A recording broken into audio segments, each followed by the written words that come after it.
Yes, it's another beautiful day as you join us on Newspaper Review, Citizen 93.7 FM here in Abuja. My name is Lawrence Omoiti.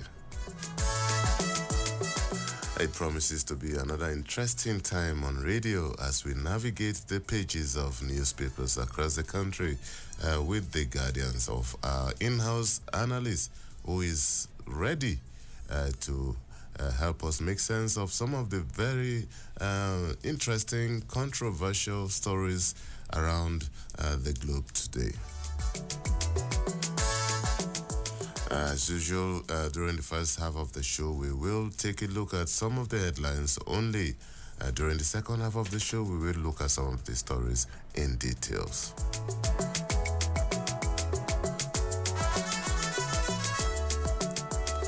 So let the show begins, and the Guardian newspaper is our first port. All right, some people want me dead. Who is saying this? Former head of state, former president Olusegun Obasanjo, and that's how the Guardian puts the story. All right, staying with the Guardian newspaper, Oyetola seeks stakeholders' input in National Maritime Policy draft.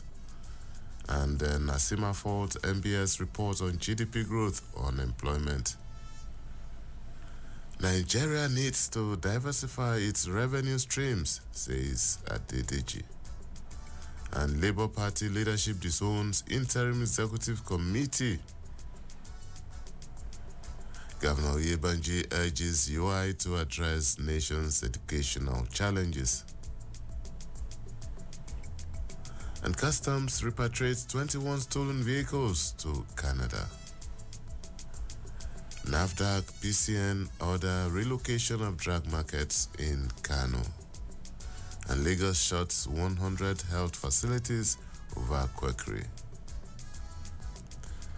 Borno targets food security as association lords $2.5 billion livestock investment. Out-of-school children, a threat to Kaduna and national well-being. And this is from the governor of the state, Governor Sani.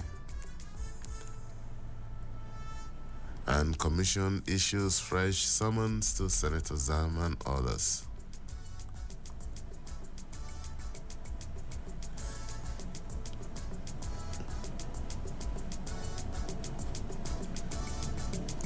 Single mother seeks 3 million naira for son's surgery. Shopping mall owner abducted in Akwa Ibom State. Kwara government seeks partnership for essential services infrastructure development. And police arrest 3 for robbing, raping runs girls in club. And in Ebonyi owned media outfits to become independent firm. Governor Okpebolo orders review of e-governance platform over non-state actors' control.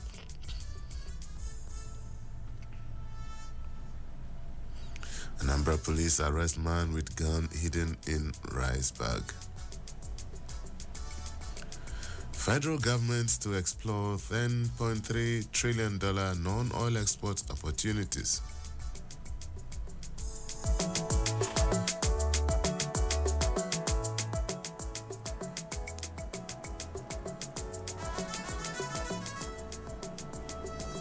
All right, we move on to the Punch newspaper. And haunted and executed. Suspended Sanwo-Olu's aides comments stir probe call. PDP neck, pro-Wike governors set for showdown over Damagum. Port Harcourt refinery, 200 trucks load daily, 150,000 barrels per day, Eleme plant dormant. And the Tinubu wife depart for 3-day visit to France.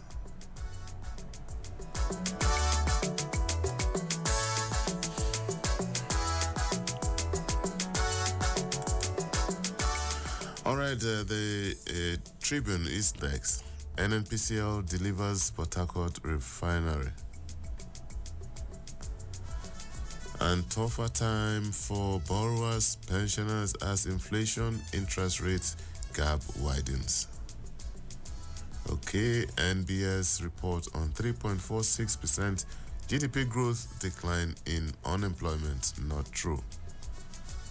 Tinubu nominates 3 new members for CCB board.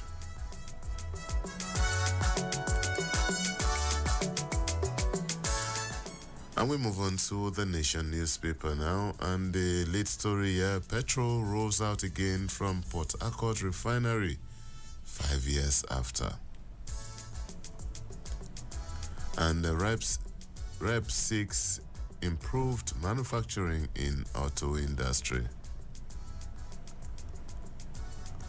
While civil society bodies oppose violence against persons bill amendment.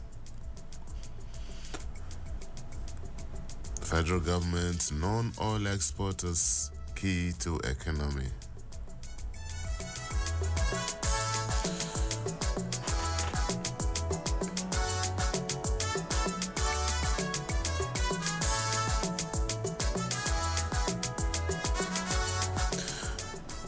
Daily Trust newspaper is next, and it lists with the oil industry. Petrol price may drop as Port Harcourt refinery resumes operations. And ASUP to embark on nationwide strike December the 2nd. Fleeing vigilante member nabbed with pump action gun in Anambra.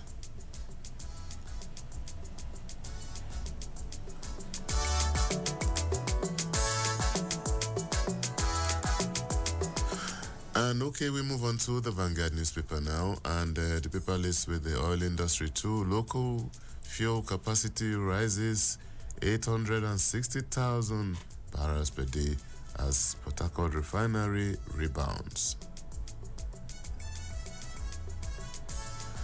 GDP job growth at variance with reality. This is according to NECA.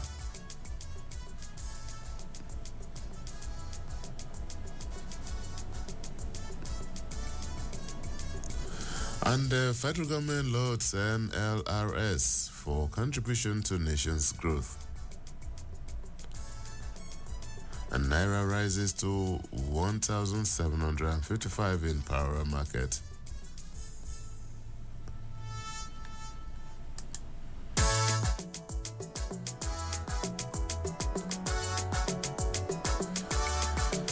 The Sun newspaper is next. Fuel-laden trucks roll out of Port Harcourt refinery.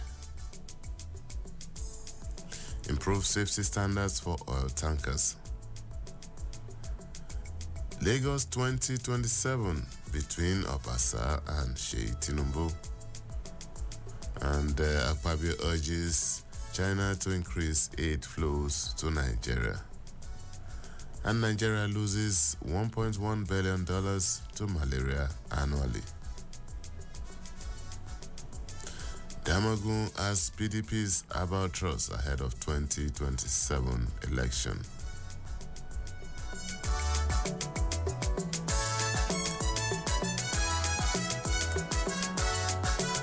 All right, we move on to penpushing.com.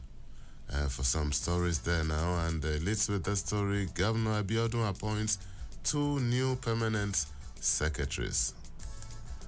And still on penpushing.com, Tinubu begins state visit to France. And for some politics, staying with penpushing.com, this is the story: PDP Party Elders Council calls for release of Gafar Shalo from police detention.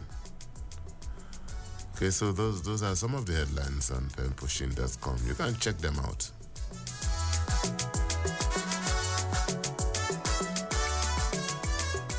All right, we take a short break now, and when we return, our in-house analysts will be standing by for the second half of the show. It's still newspaper review on Citizen 93.7 FM here in Abuja. Please don't go away. The program will return in a moment.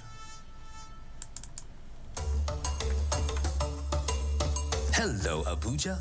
You are listening to 93.7 Citizen FM, the latest radio station based in Nigeria's capital. Our station seeks to broadcast a broad mix of culture and views with priority given to development programming to enable residents share ideas and opinions, music and drama. At Citizen FM, we believe in progressive talk and solution-driven conversation. Our aim is to build a united Nigeria by bringing people of diverse culture together through communication. Enjoy listening to 93.7 Citizen FM. We are more than just a radio station. We are a part of your life.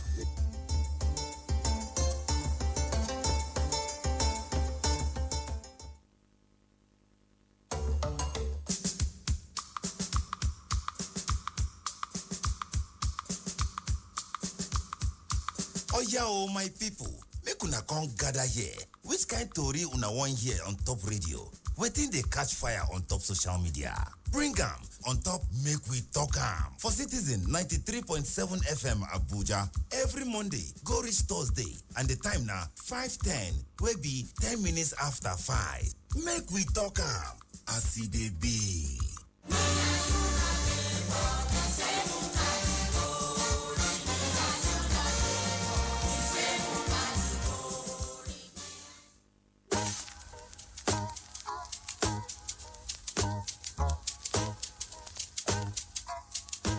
Need a lift? Feeling low, bored, or confused? Want your dream to brightly glow? Here is what to do. Women's Corner is waiting just for you. Education, work, lifestyle, career, mentorship, and family too. We will tackle the issues, provide solutions, and see you through. Finding your voice, reaching high, and making an impact. Women's Corner, where knowledge can fly. Join us every Mondays and Wednesdays at 1 p.m. for inspiring stories and practical advice to reach all your glories. It's Women's Corner on Citizen 93.7 FM Abuja. Woman don't suffer, lower everybody.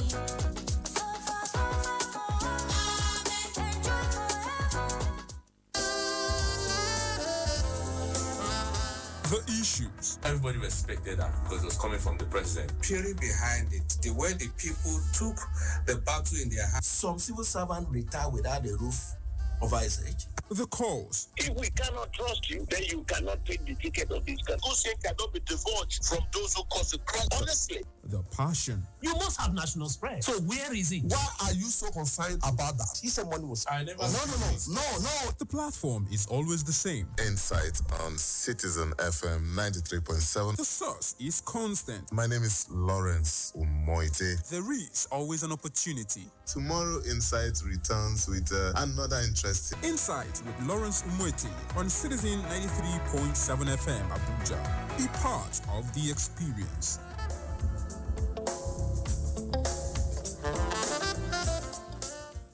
The Renewed Hope Agenda for Nigeria is the brainchild of President Asiwaju Bola Ahmed Tinubu's administration. It is geared towards renewing the hopes of Nigerians for a better future through its policies, projects, and programs that are aimed towards lifting the GDP and economic growth of the nation by improving standard of living of the average Nigerian. The Renewed Hope Agenda Radio is poised to promote all of the above while enlightening Nigerians as well. Join us every Tuesday afternoon, 2 p.m. on Citizen FM Radio, 93.7, Labor House, Central Business District, Abuja. Renewed Hope Agenda Radio on 93.7 FM. The future starts today. We believe in this nation.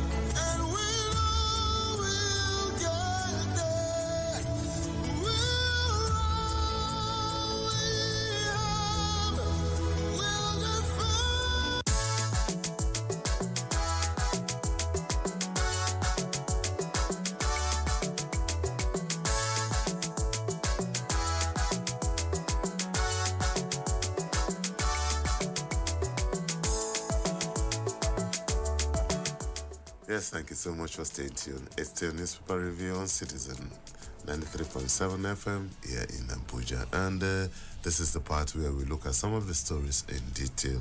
And also, this is the part where we open the phone lines. The lines are already open. You can call us on 0903 2229797. That's 0903 2229797. You can also call us on 0818 2222205 or 0818 2222206. And don't forget, you can also send us a WhatsApp message on any of the lines. Just let us know where you are writing in from. And my guest is ready. Good morning, Mr. Salmon Salami. Very, very good morning to you, Lawrence Umweti.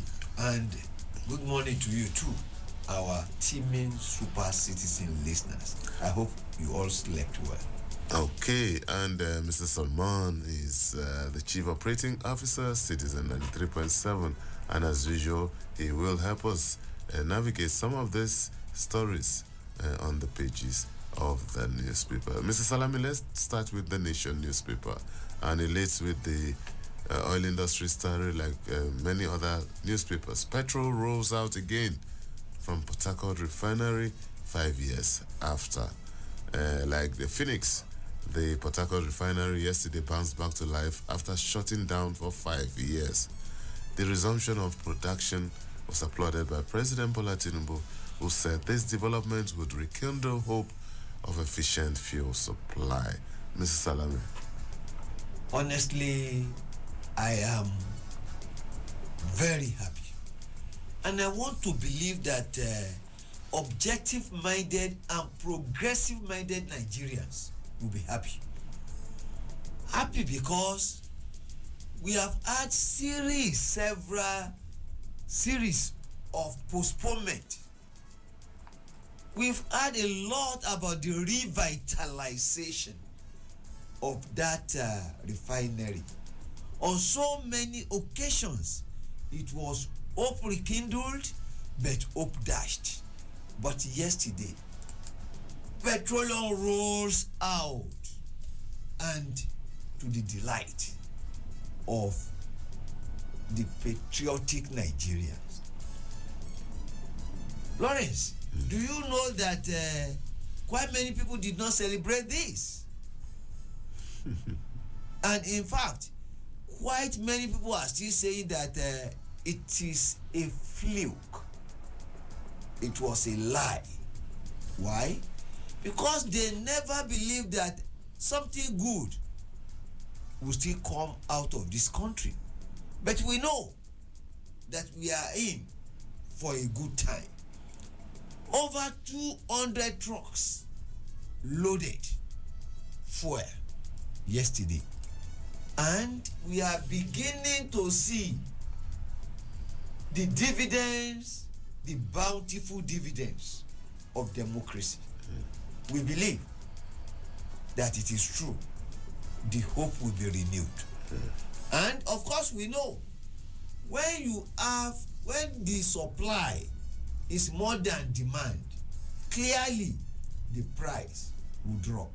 What we are hoping for and what we are happy about was the directive given to the NNPCL yesterday by Mr. President that what happened to the Port Harcourt refinery should in no long distance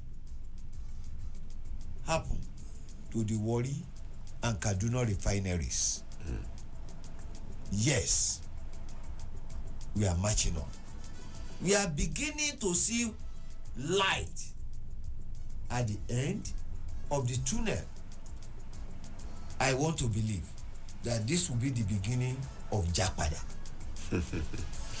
Yes, Mr. Salami, I can understand the fury of Nigerians over this development because of what we've gone through as citizens and as a nation over the years in terms of petrol crisis. But Mr. Salami, to have a refinery shut for 5 years, what does that say about us as a nation?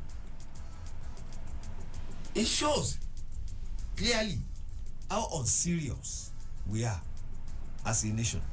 It shows without doubt that we care less about national asset.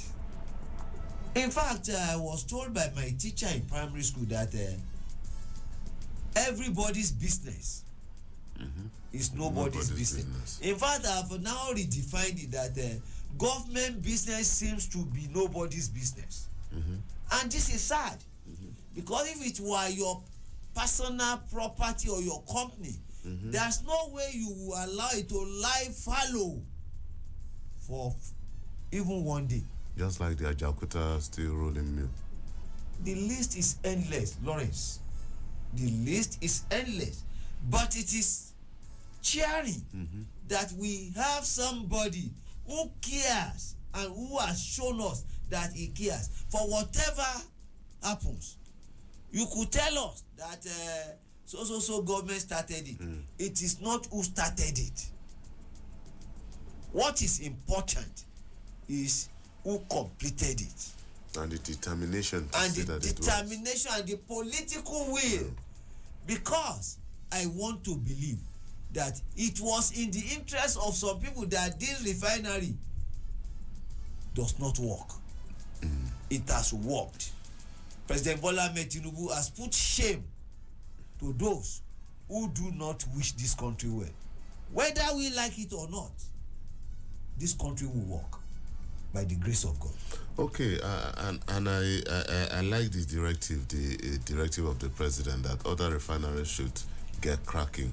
Never again should we stay for another 5 years without worry and Kaduna refineries rejoining. Just like the education sector, Mr. Salami, there was a time in this country that for a year the universities were shut.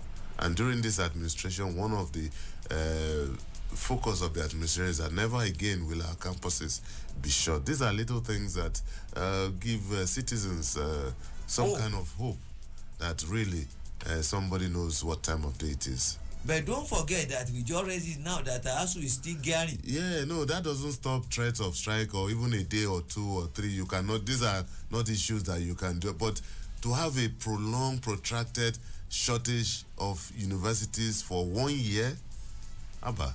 Lawrence, President Bola Ahmed Tinubu is robustly educated. He knows the implication and the meaning of education. I've been saying it that you can hardly give what you don't have. I'm not insinuating anything. He will not allow the university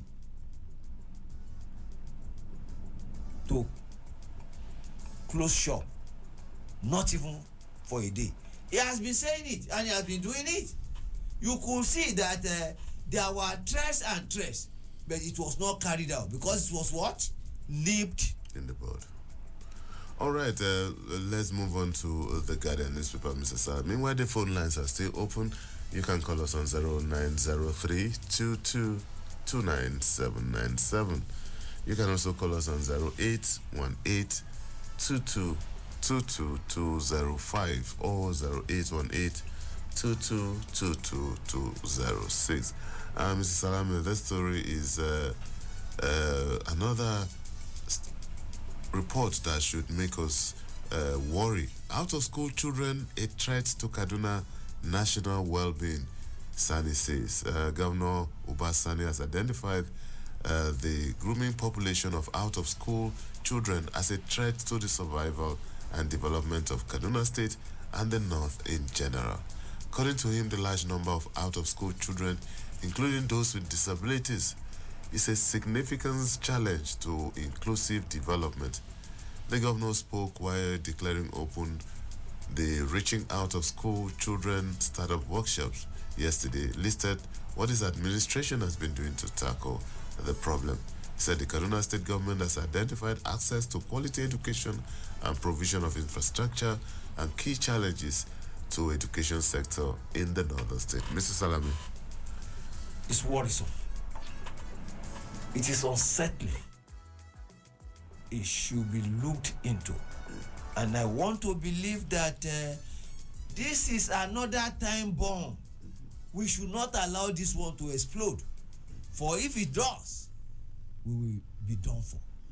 I've been saying it, that we should do the right thing without being told this is a reservoir of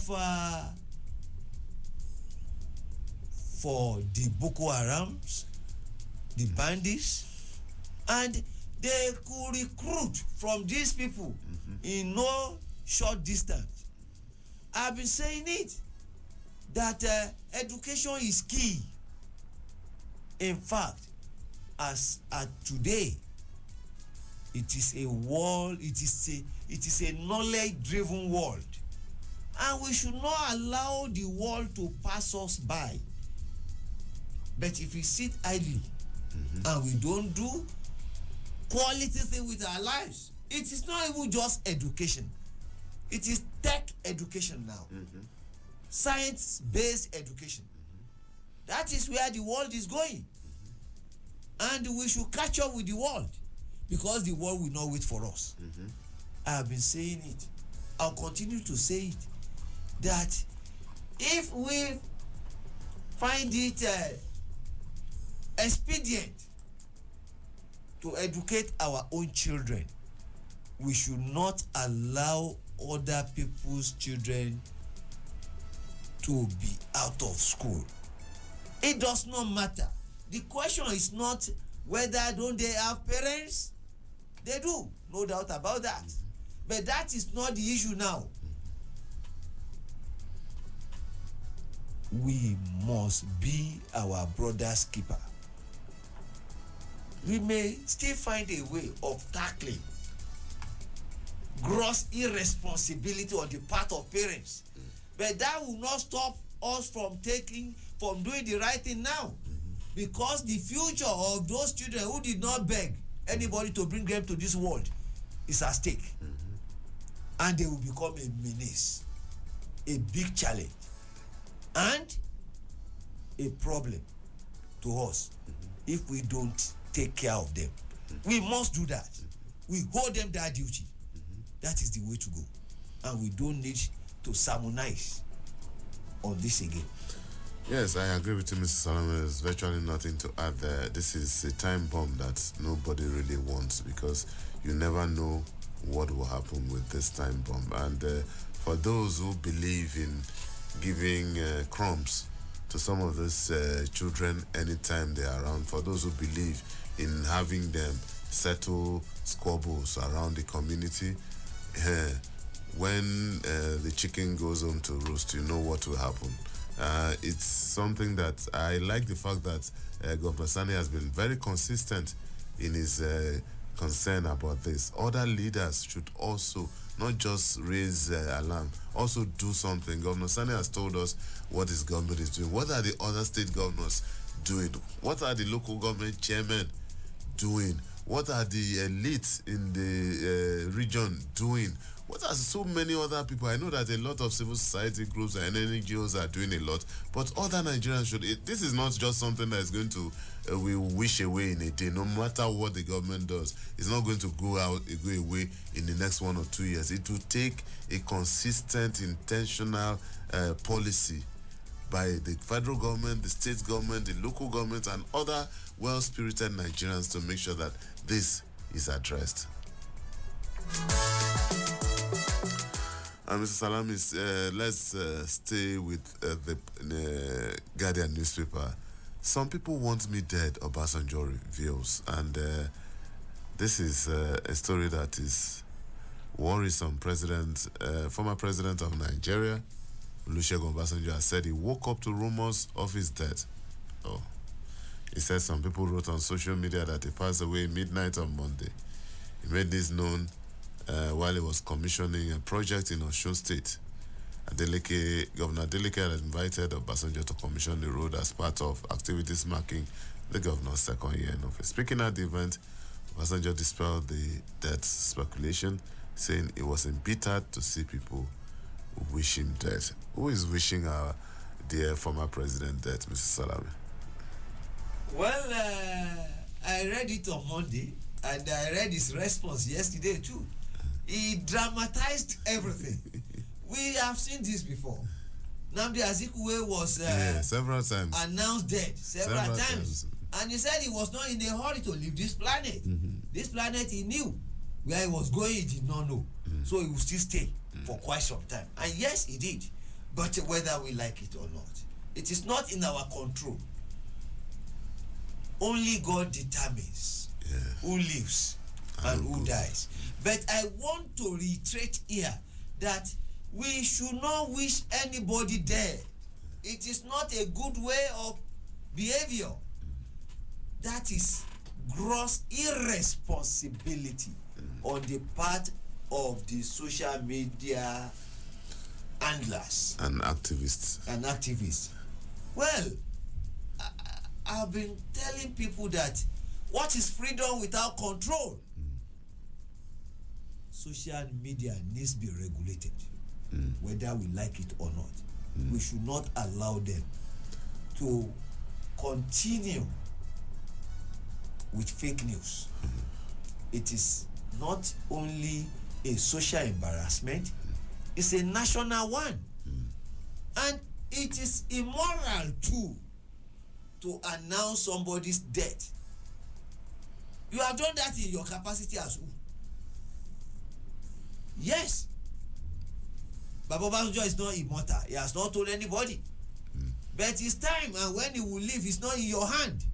It's not in even anybody's hand, not even in his own hands. God did not tell. He did not ask God for permission to bring him to this world. God will not tell him when he will take him away. But let us wait for God and not man. He is still alive. Hail and Adi. We wish Baba Obasanjo many more years of fruitful contribution, deliberate, and he's a patriot. No matter what anybody says about him. And you know, Mr. Salami, sometimes when we hide behind our keyboard and type certain things, you do not have any idea about the level of psychological trauma you have caused the person. You have caused the family, the children, the relations, the friends. You don't have any idea. Sometimes when we put out things that are false against people, you have no idea what you have put people through at Lawrence, let me just tell you this. I will not mention the name of that man. He's still alive. He was the national chairman of a party under IBB. One day he called me and he showed me the shouting headline of a newspaper and said, Salami, my brother, see what they wrote about me today. He said, do you people consider if this thing were written about you people, how will you feel? I was not only embarrassed and dumbfounded, I was moved to tears. Do unto others what you want them to do unto you. Let us be circumspect. Even as journalists, we must be factual. In fact, when you are in doubt, leave it out. That is one of the ethics of the profession. We should, as much as possible, avoid speculative journalism. I don't know whether it's even journalism, because we do not need to romanticize unprofessionalism. We must be professional. We must do it right. And sometimes also, Mr. Salami, some of these people also needs to be called out and also need to face the law. A lot of them. But sometimes, you know, in Nigeria, when somebody is picked up, before you know, people will start begging, people start appealing to sentiment. Oh, he has apologized. Let's leave him. He's a young boy. He didn't know what he was doing. Before you know, people will start, the religious leaders will intervene. But the damage had been done. Should we repeat what we said yesterday? That we should stop rewarding bad behavior. And I want to say it. If we fail and refuse to apply the law, this is the kind of thing you'll be getting. All right, Mr. Simon, before we leave The Guardian, let's look at this story. NAFDAC, PCN order relocation of drug markets in Kano. The National Agency for Food, Drug Administration and Control and the Pharmacy Council of Nigeria have directed Kano drug marketers to relocate their businesses to the coordinated wholesale center in Kano to check substandard and falsified medicines. The agencies made the pronouncement at a press briefing in Lagos.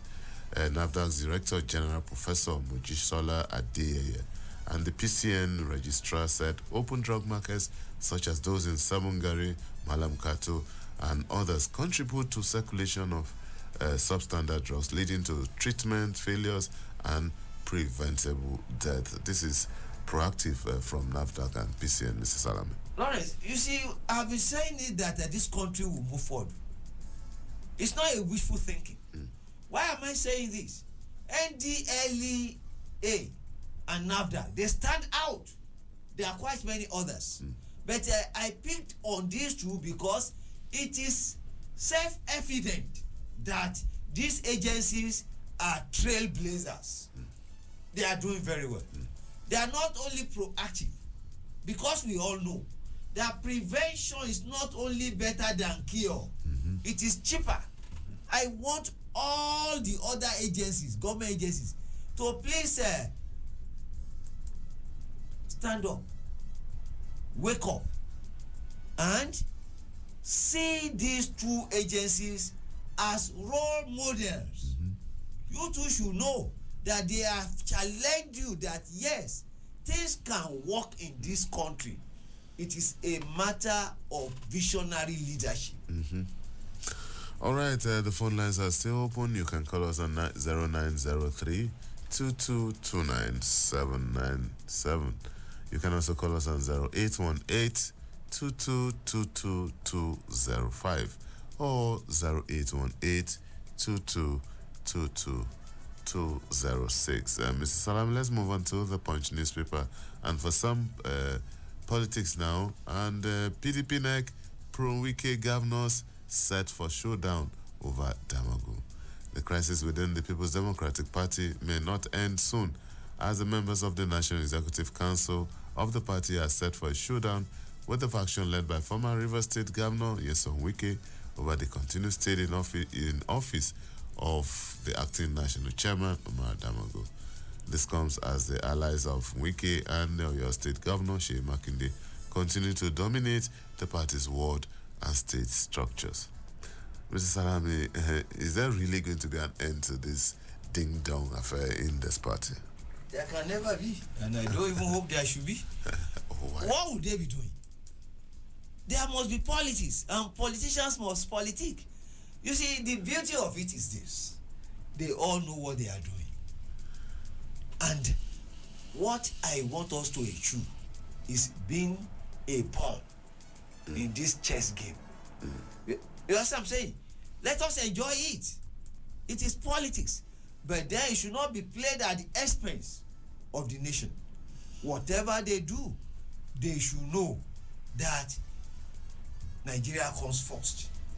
I've been saying it, that it's self-aggrandizement. All they are doing is not in your interest and not in my interest. It is in their personal interest and, of course, selfish interest. I repeat, selfish interest. They all know what they are doing. It is who gets what, when, and how. That is the classical definition of politics by Alan Ball. Nobody has given us a better one. But I must say that there must be an end to litigation, just as the jurists will say. But come to think about it, don't you think that the desire to deliver the bountiful dividends of democracy to the people should be paramount, and not this ding dong and the clamor for the soul? Who controls the structures? Who controls the soul? of the party with a view to doing what? But then, politicians are a funny lot. My prayer is this: in whatever they do, let the people come first. Let Nigeria come first. Why? If Nigeria does not survive, there will be no need for politics. Or even political parties. There will be no need, my brother. And they should prioritize the welfare and the well-being of the people. For example, it is clear that our people are not particularly happy with our own model of democracy. That is the reason for this voter party. Every now and then, there is the need for the political parties to engage our people on what I call voter education, civics, and even the schools. That's why when we were taught civics in school, there was no student that time that will not tell you the governors of the state. I'm not sure if they care a hoot about who governs what state. They can easily get that from Google. Even if they do. Did we see this in the Big Brother Niger? When they will ask them just a very simple question: who was the past president before President Bola Ahmed Tinubu? Was he not Damisi Shango? All right, Mr. Salami, let's move on to the Sun newspaper. Another story that is also very worrisome. Nigeria loses $1.1 billion annually to malaria. And this is coming from the federal government. The federal government yesterday said malaria has caused a huge financial drain on the nation's economy, noting that at least $1.1 billion is lost to malaria annually. Coordinating Minister of Health and Social Welfare, Professor Muhammad Ali Pate, made the disclosure at the inaugural meeting of the Advisory on Malaria Elimination in Nigeria. He said malaria has continued to exert an unacceptable toll on Nigeria, with 27% of the global malaria cases and 31% of global malaria deaths. Mr. Salami, let me take this data again. Nigeria is responsible for 27% of global world. That means all the malaria cases in the world, 27% of them from Nigeria. Then all the deaths related to malaria in the world, 31% Nigeria. That is huge. This is it's huge. It's a sad news. It's unacceptable. That's why when we were hearing about rollback malaria, this is not a laughing matter. And I think that it is more than what the government alone can do. I think there is a need for even we, the people, to pay particular attention to our lifestyle.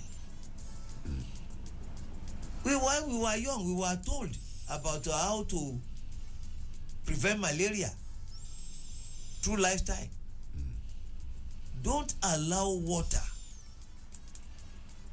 to, don't leave water in jars, in cans. Make sure that you keep your surrounding tidy, very clean and neat. There are quite many more. We were taught on how to prevent malaria right from when we were in primary school. We had robust education.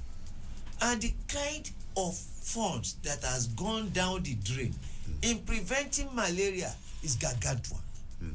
I have been pleading, I will continue to plead, that health is wealth. I lost a brother. It was malaria that took my younger brother away. So I know the agony I went through. I'm still feeling it. That is why no amount of money is too much to pump into fighting malaria. But more than that, we should do the needful with the people. Health is wealth. Exactly, Mr. Salami. We as a nation, we really need to be focused. We need to be intentional about this because number one, thankfully, health is on the concurrent list of the federation. So that means the federal government and the state government can make laws on this.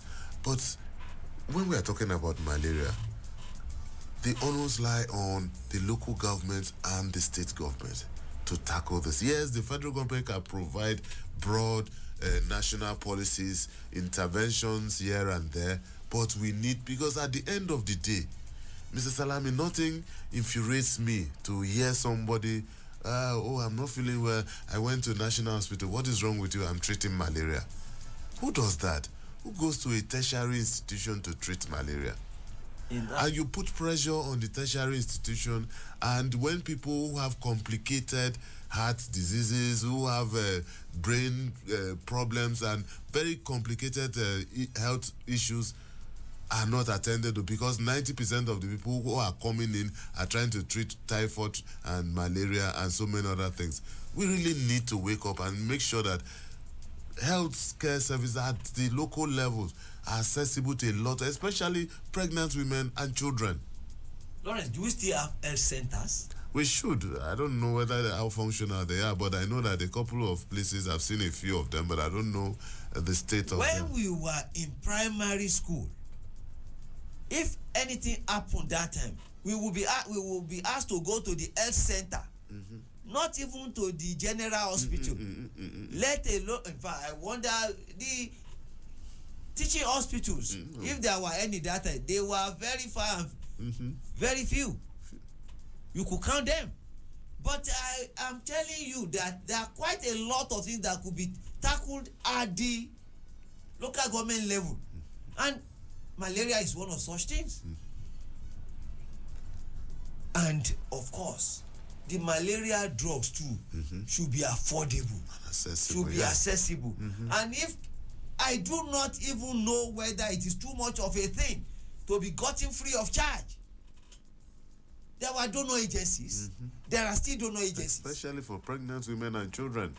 In actual fact, I would rather say that pregnant people should not even have malaria at all, let alone treating it. And if they do have it, they should have access to the drugs and to medication and even to the physician too.